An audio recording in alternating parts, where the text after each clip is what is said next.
Welcome. Frank Bruno here at your service. FrankBrunoLaw.com on Facebook or on YouTube. Who am I and why are you here? Frank Bruno, I'm in private practice. I'm in Glendale since 1997. Queens, New York. I serve Queens, the entire city, and the outer boroughs, the outer counties, right? Some Orange County, Nassau, or some. I am a graduate of Queens schools, Catholic parochial school through 8th grade, Archbishop Malloy High School, St. John's University, and New York Law School.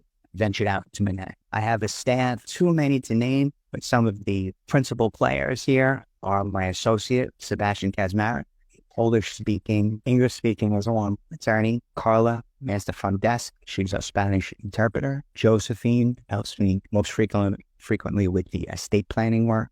I have Erin, who does specifically some social media and helps me with this webinar. Without her, this is not possible, although I have very good backup. Julia, in-office tech whiz, and coming in as the most recent employee is Taleli. So we are all here for your benefit. I've been in practice 27 years. I'm next door to Russo's Bakery on Myrtle Avenue, a couple of blocks from some Stammtisch German restaurant. And yes, all of my landmarks are food, so stop by. I'm active locally in the Bar Association. I'm active nationally in the American Bar Association and the statewide New York State Bar Association and the National Association of Elder Law Attorneys. And you'll see a slide. I have a slide with all of the activities that I'm involved. Today's agenda: learn estate planning, learn elder law, learn asset protection terms, just enough to make you understand, because this is a broad and deep field, right? Entire law school classes are on wills, trusts, probate, estate planning, surrogates, court work. We're going to give you a summary of some of the proceedings and give you some options that may assist you in taking what you have during your life and passing it on to your loved ones, planning for potential incapacity and eventual passing away and giving away all of your assets. I'd like to direct people to this type of webinar so you can become educated and then ask questions about your specific case when we meet. So I would like to thank everyone for being here in attendance. I do appreciate it. I'm here for you, and I'll see you soon. Take a look at my YouTube channel, Law Office of Frank Bruno Jr. I have a Facebook, I have TikTok and Instagram and LinkedIn. As of right now, I put all of the videos on those social media platforms, and it's the same video across the several platforms. I may write different content for each one. I have a blog post on my website, frankbrunolaw.com. See everyone soon.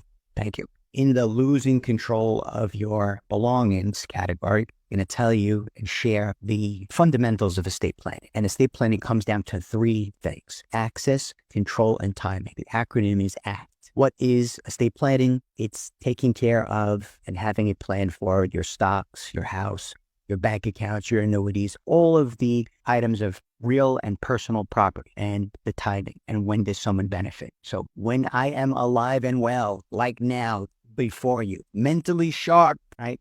Physically strong, I control my assets. If I'm disabled, someone else needs to control my assets. That could be someone through a power of attorney. It could be a court-appointed guardian. And at my death, who controls my assets? If it's in a trust, it could be the trustee. If I had used a will, it could be the executor of the will. And if I have no plan, it's going to be an administrator. Alive and well, we take that for granted. And that's why 50% of all people die without a will, because people think, I'm going to get to it. I will do it at some later point. I have time. I'll get to it. It'll be done, right? That's what we think. And hopefully you don't think that, because a state-run plan, more often than not, is not the best plan. I had someone call me today. His father had gotten remarried and does not have a will and recently passed away. And there was a home owned. And the question was, who's getting this home? Well, now the children of that deceased parent have to share with the second spouse. Probably not what the father wanted. So accident or illness, incompetence. Well, the legal word is incapacity. So if you don't have capacity to take care of yourself, to know or understand that you might be a danger to yourself or others, or that you can't do your activities of daily living. The general word in on the street, so to speak, is incompetence. And you hear someone's incompetent. That's a medical word. We use the word incapacity. I often will get telephoned for prospective clients that a person that significantly of young age, if you're younger, you might not think so, but a person in their 50s that had a heart attack or a stroke. And sometimes people in that circumstance have to go to the hospital, then they need to go to rehab, then they need, right, there's an entire infrastructure of disability. And if you can't be discharged because you have no one at home and you don't have a plan in place, I have had circumstances where people will have a $42,000 bill that has to be paid because they went from hospital to rehabilitation center. They have a home, they have assets, but they just don't have the assets, the plan in place to go home. What about Terry Schiavo? Terry Schiavo was a very famous case years ago. She did not plan when she could have. The next series of slides is on not knowing the law. Not knowing it is a threat to your family's security. Is it your plan? Is it the government's plan? What do you need to know? So let's tackle some terms. I told you what an estate is. Simply all of the assets that you own. Personal belongings, your house, other real estate, cash in the bank, in retirement accounts, IRAs, as well as any stocks or bonds, annuities or insurance policies. So there are types of ownership. I'll use a real property example, right? So a person owns a home. They either own it in their individual name, then they own it in a joint name, then they own it as tenants in common. Those are the three ways that you can own a piece of property. A single name is understandable. It's a person that has their name on the deed. What happens when they pass away? Well, their single individual name, if that's how a person owns a property at their passing, it's fixed, frozen in place, and only an estate plan or an executor or a trustee can handle that. If a person owns a property jointly, well, the survivor of the two people receives that property. It could be husband and wife. Husband passes away, wife owns it in her own name. If it's tenants in common, say brothers own a property or friends own a property, 50-50 tenants in common. You know, it's called tenants. It's still a form of ownership. And if there's two brothers, A and B, if A passes away, B owns the property alone, and then it doesn't pass through to the children of A or the spouse. It doesn't pass through to the children or spouse of A automatically. It passes pursuant to an estate plan, either a will or a trust. So in that instance, if A passed away, the heirs, Heirs, the heirs of A own 50%. And B continues to own 50%. Almost threw myself off. For bank accounts or brokerage accounts, you can own a bank or brokerage account jointly. The survivor of the two people will receive the entire amount. You can own a brokerage or bank account as a payable on death account. You can own it as an in trust for account or a transfer on death account. Often I will get a telephone call and someone will present to me a scenario. The house was in my parents' name and one parent passed away.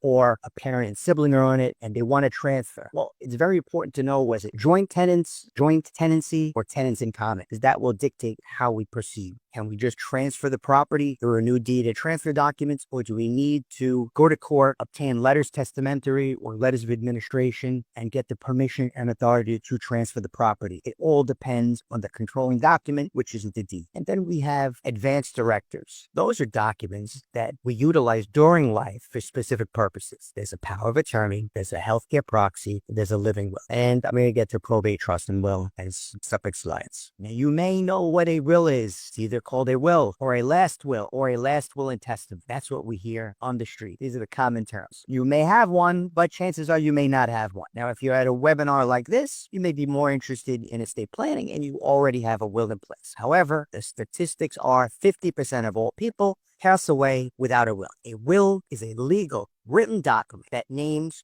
your beneficiaries, who gets what. I love to say that, who gets what, who gets the items within your estate, and when and how. So you can give a specific request. Upon my passing, I want the sum of $10,000 to go to Salvation Army. I want the sum of $10,000 to go to Shriners Children's Hospital, right? I want $10,000 to go to my niece. I want $4,000 to go to my nephew. We never liked him anyway. or I want some money to go to the ASPCA. Now, if you have money in a bank account or a brokerage account, that can be easily handled. If you have a home, a piece of property that needs to be sold, the house or property would need to be sold first, and then the specific bequest from the proceeds of the sale would be attended to by your executor, administrator, or trustee. Now, you may think that you're protected with a simple will, but and you could be protected. The circumstances are, the fact is, when you have a will, your estate must go through probate. The will, if valid, perfectly executed, nicely crafted, a gem in all respects. It's a document that needs to be brought to court with a petition with a filing fee. So it can be great if you have a simple circumstance and you want to give maybe some bequests and divide things somewhat evenly. A will can be great. I have a different slide with some of the downsides of probate, but just factually, a will only controls what you own in your name. So I gave a prior example of owning a piece of property, jointly held, so a husband and wife, or brothers, or siblings. If you own a piece of property with someone else as a joint tenancy ownership, the survivor of the two people receives that property. So even if I put in my will, I want the property located at 123 Main Street to go to my 3 children, by operation of law, if I own the property jointly, it will go to the survivor. The will clause that says it will go to my children is ineffective. It won't be able to handle that circumstance because the property was not owned by me individually. So another item is a will, a last will and testament. Even if properly executed and valid, it is only used upon death. If I make a will today and I don't pass away for 50 years, I should be so lucky. If I don't pass away for 50 years, that will can be perfectly valid for the entirety of that time, but it has no present day force and effect. It is a great document that is inactive. It can only be activated upon my death and upon filing of a petition in the surrogate's court. It doesn't control jointly held assets or even assets with beneficiary designations. So if I have a bank account and it says in trust for my 3 children, if I had any sum of money, $1 million in that bank account, and I want to give to the Shriners Children's Hospital and Long Island Jewish and the ASPCA, none of those charitable organizations would get any money, because in my example, it was in trust for my 3 children. By operation of law, at my passing, it goes to them. You just have to produce a death certificate. What is probate? Probate is a legal process by which the court identifies, appraises, and transfers ownership of state assets, and it goes to beneficiaries or whoever was designated within the will. The court will order payment for any open debts, any taxes owed. If there's a will, the court will validate the will and settle any disputes or will contests. If there's no will, the court will identify beneficiaries and it'll transfer to those beneficiaries and heirs pursuant to an administration process. Now, only the probate process can transfer title after death. So if I own a car, a vehicle in my name, the title is in my name. If I own a house in my name only and I pass away, we don't think about it, but if I'm deceased, I can't sign the title of the car. I can't sign the deed. A fiduciary, an administrator, or an executor has to be appointed to sign the back of the title, figuratively and literally, and to transfer the deed. There is a school of thought that we'd like to avoid probate, and we'd like to avoid probate for several reasons. It's expensive. It can cost you money. Probate fees vary state to state, but in New York, they total 3 to 8% of the gross value of the estate before deducting debts or mortgages. And costs, legal fee costs, right? Not legal fee costs, filing fee costs. If your estate is valued at $500,000 or more, right, we're talking about probate fees, $15,000 to $40,000. The filing fee is $1,200. Attorney fees range based on the complexity of the situation. Is there a fight? Are there heirs to be found? Are there disagreements? Is there an issue that the will may not be valid? Was it a deathbed will? Was it a Staples will? And I mean the Office superstar, not Staples on the will, although that could be an issue too. So fees can add up. They can eat away at a substantial portion of your estate, which means that your heirs receive a smaller portion of the estate, right? More fees, less for family. And, the saddest part is many cases, heirs end up selling assets, selling the property. Why? To pay fees, costs, and to resolve those circumstances. A second reason to avoid probate is because probate delays the transfer of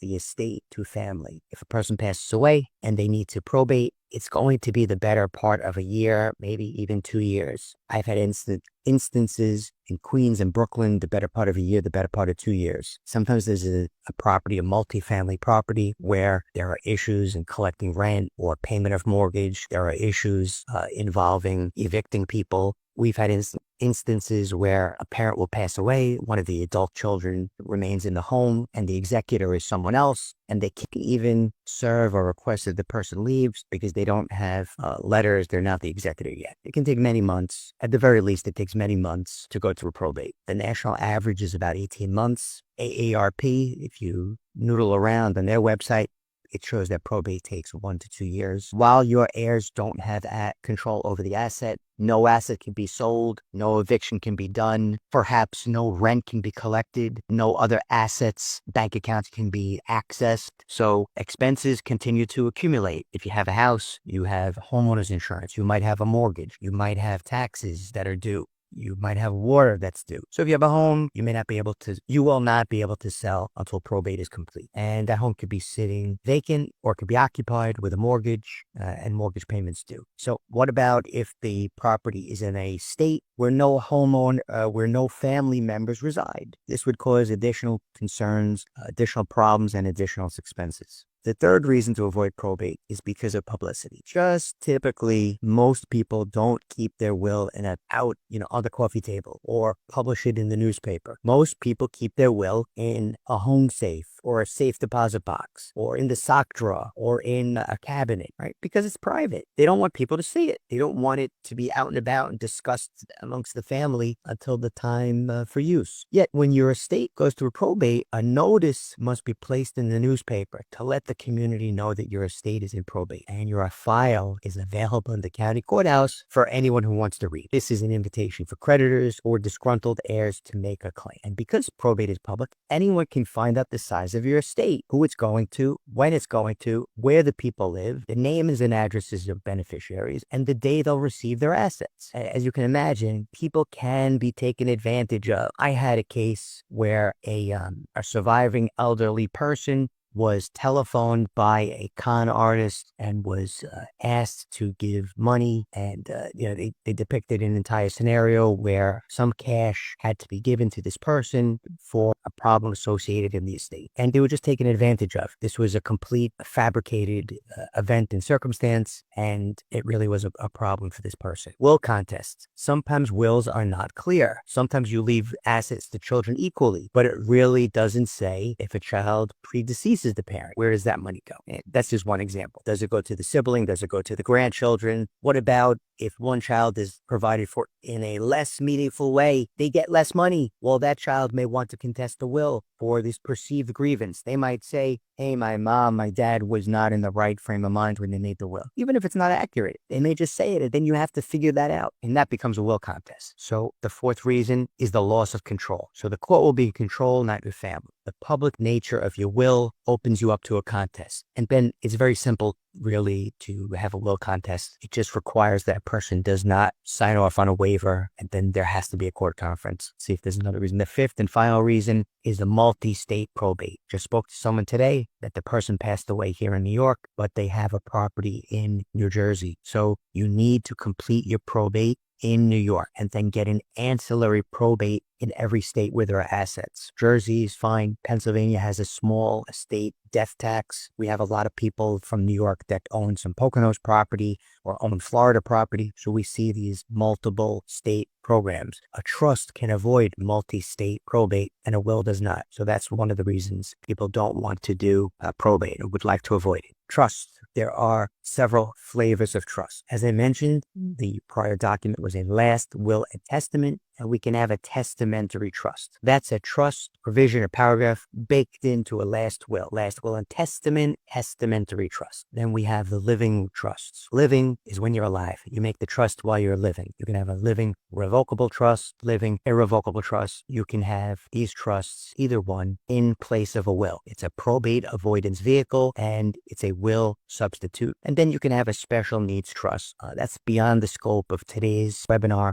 That type of trust is for a disabled person that is on government benefits and try to preserve the government benefits. Now, to give you an example, some facts. New York State Bar Association has an elder law and special needs planning section. They group the elderly and the special needs person together because they both apply for similar government benefits. And it doesn't mean that the elderly person, the elder, doesn't have special needs, because they could. And it doesn't mean that the special needs person is not elderly, because eventually they may be. But those two categories of person are lumped together because the special needs trust is the type of document that services both of their needs. What is a trust? It's created when you're living. It's a legal entity that operates indefinitely. It outlives you. So we create a trust, and then we put assets into the trust. And that's what it really boils down to. And there's some circumstances here and some complications and some things to go through, but that's the general thing that we do. This is the type of common estate plan that we're going to talk about. It's a living trust. What is it? It's a separate legal entity. It is not a corporation, but that's a good way to imagine it or think about it. It's a legal entity that is set up.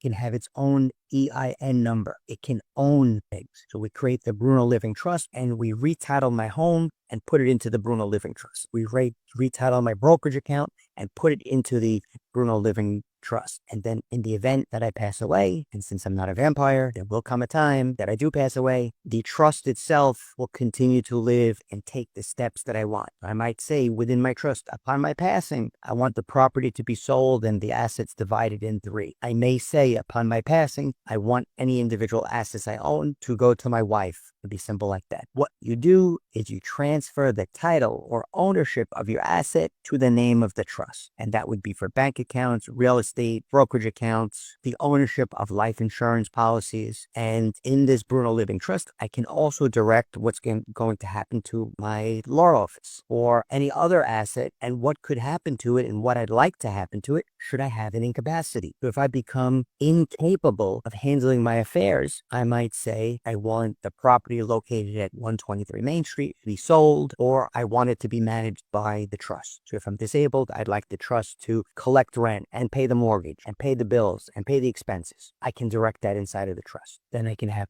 one trustee or co-trustee to manage the assets. The trustees have complete control over the management of the assets as directed within the trust. So the trustee, if permitted, can buy or sell or mortgage or do anything permissible with assets in the trust. So if they have a brokerage account and I have fantastic stock, Tesla and Microsoft and Amazon, and I want to keep it, well, the trustee can do that. If, on the other hand, these stocks or the holdings aren't doing as well, they can be actively managed by the trustee. They follow the trust's specific instructions within the trust. Paying debt, distributing benefits to beneficiaries. Beneficiaries will also be named in the trust. They receive the benefit of the trust upon your death. Now, a revocable living trust, the terms can be changed at any time by the grant. So as you age, as your family circumstances change, you can change your trust to reflect those changes. You can change trustees, beneficiaries, or any instructions. A living trust avoids probate because it's recognized as a separate legal entity, separate and apart from you. When you fund or transfer your property to the name of the trust, as retitling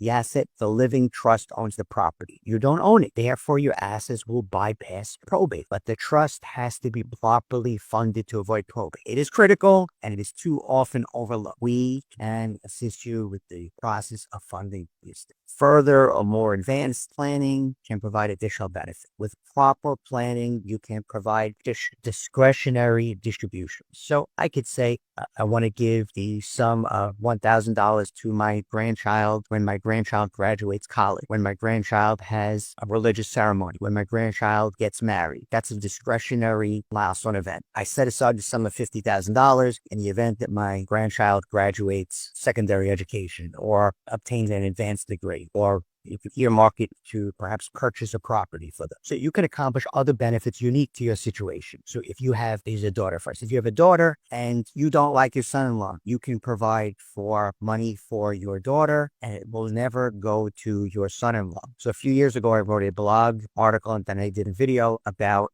that salacious title based on inquiries I was receiving. And it was, how do I make sure that my daughter-in-law does not inherit my money? And that's how you do it. You can do it by within the content of your trust. This is a protection from the grave. to protect future generations. So consider a living trust. To sum up the benefits, you'd want to consider setting up a living trust if you own a home or a property. Why? Because your heirs will receive a stepped up basis. They'll get the modified value of the home at your passing. You bought at 100,000, the property is now 1.1 million. It increased by $1 million.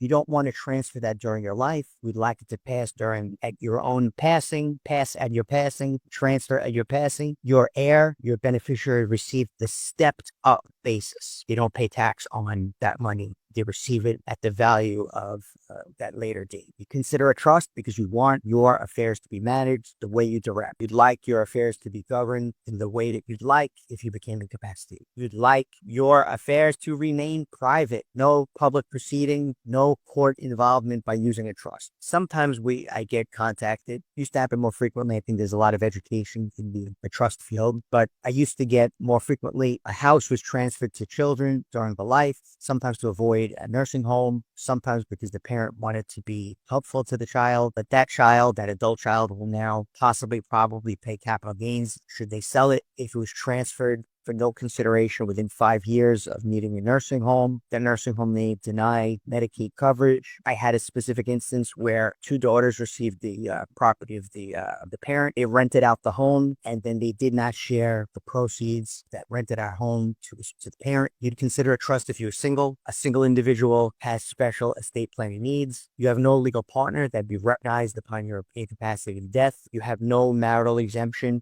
for estate taxes. You need a legal document to designate a manager of your estate if you become incapacitated. Have you thought about who you'd like to manage your assets or make your healthcare decisions after you become incapacitated? Who's going to be the beneficiary of your estate? If you want to name a significant other, perhaps you're in a committed relationship, but you're not married, that person is legally a stranger to you, you need a written estate plan. Most states don't recognize or protect non-relative domestic partners. Needs to be in writing within a plan.